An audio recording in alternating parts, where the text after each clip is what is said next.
అందరికీ నమస్కారం. నేను మీ ఆయుర్వేద డాక్టర్ చిట్టిపొట్ల మధుసూదన శర్మని. మనం ఈ వీడియోలో గ్యాస్ట్రిక్ ట్రబుల్ సమస్యకి చక్కటి వైద్యం అనేటువంటి ఆసక్తిదాయకమైనటువంటి అంశాన్ని గురించి తెలుసుకోబోతున్నాం. ఈ రోజుల్లో ఎక్కువ శాతం మందిలో ఇబ్బంది పెట్టేటువంటి అత్యంత సర్వసాధారణమైనటువంటి సమస్య గ్యాస్ట్రిక్ ట్రబుల్ సమస్య. కొంతమందిలో మోకాళ్ళ నొప్పుల సమస్య ఉండొచ్చు, కొంతమందిలో తలనొప్పి సమస్య ఉండొచ్చు, కొంతమందికి బీపీ సమస్య ఉండొచ్చు, షుగర్ సమస్య ఉండొచ్చు, అదేవిధంగా చర్మవ్యాధికి సంబంధించినటువంటి సమస్యలు ఉండొచ్చు, అట్లే అల్సర్స్ సమస్య ఉండొచ్చు, అట్లే మరి అలర్జీ సమస్యలు ఉండొచ్చు. ఈ విధంగా వివిధ రకాలైనటువంటి సమస్యలు ఉన్నప్పటికీ ఎక్కువగా వేధించేటువంటి సమస్య, ఎక్కువ శాతం మందిలో వేధించేటువంటి అత్యంత సర్వసాధారణమైనటువంటి సమస్య గ్యాస్ట్రిక్ ట్రబుల్ సమస్య. ఈ గ్యాస్ట్రిక్ ట్రబుల్ సమస్య వచ్చినప్పుడు వాళ్ళు పడేటువంటి బాధ వర్ణాతీతలు. తృప్తికరంగా ఆహారం తీసుకోలేరు, తీసుకున్నటువంటి ఆహారం కూడా సరిగ్గా జీర్ణం కాదు. దాని యొక్క ప్రభావం చేత మరి గ్యాస్ ఉదర భాగంలో జీర్ణ వ్యవస్థలో ఉత్పత్తి కావడము, ఆ గ్యాస్ ఉత్పత్తి కావడం చేత అధికంగా ఉత్పత్తి కావడం చేత దాని యొక్క ప్రభావం చేత వివిధ రకాల లక్షణాలు రావడము, అంటే తేన్పులు రావడము, కడుపులో మంట ఉండడము, గుండెల్లో మంట ఉండడము, వాంతి వచ్చినట్టు ఉండడము, వికారంగా ఉండడము, పైత్యంగా ఉండడము, తలనొప్పి ఉంటూ ఉండడము, తల బరువుగా ఉండడము, తల తిరిగినట్టు ఉండడము, కడుపు ఉబ్బరంగా ఉండడము, కడుపులో సంకటంగా ఉండడము, కడుపులో అసౌకర్యంగా ఉండడము, అదేవిధంగా విరేచనానికి సంబంధించినటువంటి సమస్యలు, అంటే సరిగ్గా విరేచనం కాకపోవడము, ఎక్కువసార్లు విరేచనం కావడము, విరేచనను కూడా చీము, బంక ఇలాంటి విరేచనంలో ఉంటూ ఉండడము, ఈ యొక్క ప్రభావం చేత వివిధ రకాలైన నొప్పులు వస్తుండడము, శరీరంలో వివిధ భాగాల్లో నొప్పులు వస్తుండడం, ఇలాంటి అనేక రకాలైనటువంటి ఇబ్బందులు కూడా ఈ గ్యాస్ ఎక్కువగా దేహంలో ఎక్కువగా జీర్ణ వ్యవస్థలో ఉత్పత్తి అయినప్పుడు జరుగుతూ ఉంటుంది అనమాట.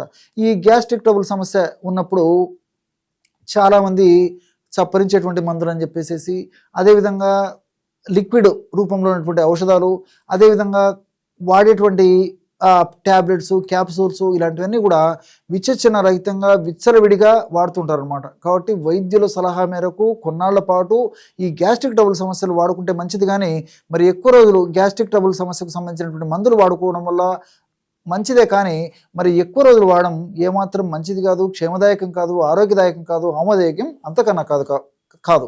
కాబట్టి ప్రకృతిలో అనేక రకాలైనటువంటి ఔషధాలు, ప్రకృతి మాత ప్రసాదించినటువంటి ఔషధాలు ఉన్నప్పుడు మరి మనం వాటిని సద్వినియోగం చేసుకోవడం మన విధి, మన కర్తవ్యం కూడా. మరి అలాంటి ఔషధాలను ఎలా మనం సద్వినియోగం చేసుకోవాలంటే చాలా సులువైనటువంటి ఔషధాలు ఎన్నెన్నో ఉన్నాయి.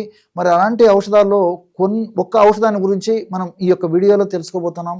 ఇలాంటి అనేక రకాలైన ఔషధాలు కూడా ముందు వీడియోలో అద్భుతమైనటువంటి, ఎంతో చక్కగా పనిచేసేటువంటి, ఈజీగా తయారు చేసుకోదగ్గ, సులభంగా ఫలితాలు పొందదగ్గ, అత్యంత తక్కువ ఖర్చుతో తయారు చేసుకున్నటువంటి ఔషధాలు కూడా ముందు మనం తెలుసుకోబోతున్నాం అనమాట.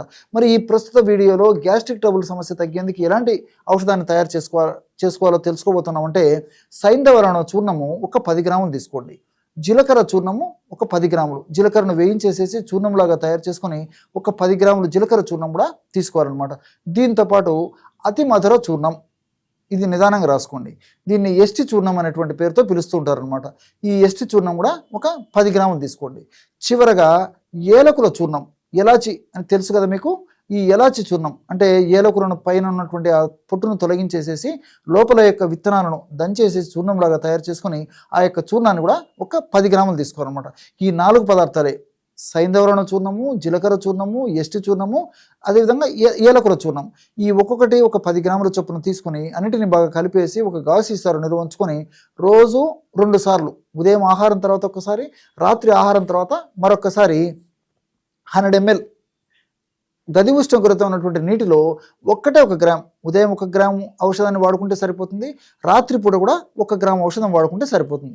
ఈ విధంగా ఉదయం 1 గ్రాము, రాత్రి 1 గ్రాము ఔషధాన్ని తగినంత, అంటే 100 మిల్లీలీటర్ల నీటిలో కలిపి తీసుకోవడం వల్ల గ్యాస్ట్రిక్ ట్రబుల్ సమస్యకు సంబంధించినటువంటి అన్ని లక్షణాలు కూడా క్రమక్రమంగా తగ్గిపోయి చక్కటి ఆరోగ్యం సంతరించుకోవడమే కాకుండా వ్యాధి నిరోధక శక్తి కూడా పెరిగి చిన్న చితక సమస్యలు వాటికి కూడా మరి జబ్బులు రాకుండా కూడా మన దేహాన్ని రక్షించేందుకు ఈ యొక్క ఔషధాలని కూడా సదా కాపాడుతూ సదా రక్షిస్తూ ఉండేటువంటి పరిస్థితి ఉంటుందన్నమాట.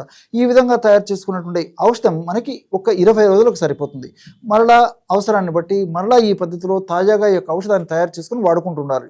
దీర్ఘకాలం పాటు వాడినప్పటికీ మరి అన్నీ కూడా మనకు సైడ్ బెనిఫిట్స్ ఉంటాయి. ఎలాంటి సైడ్ ఎఫెక్ట్స్ కూడా ఈ యొక్క ఔషధం వల్ల ఉండవు. చూసారు కదా ఎటువంటి సులువైనటువంటి ఔషధ యోగాన్ని గ్యాస్ట్రిక్ ట్రబుల్ సమస్య తగ్గేందుకు మీరు ఈ వీడియోలో తెలుసుకున్నారో.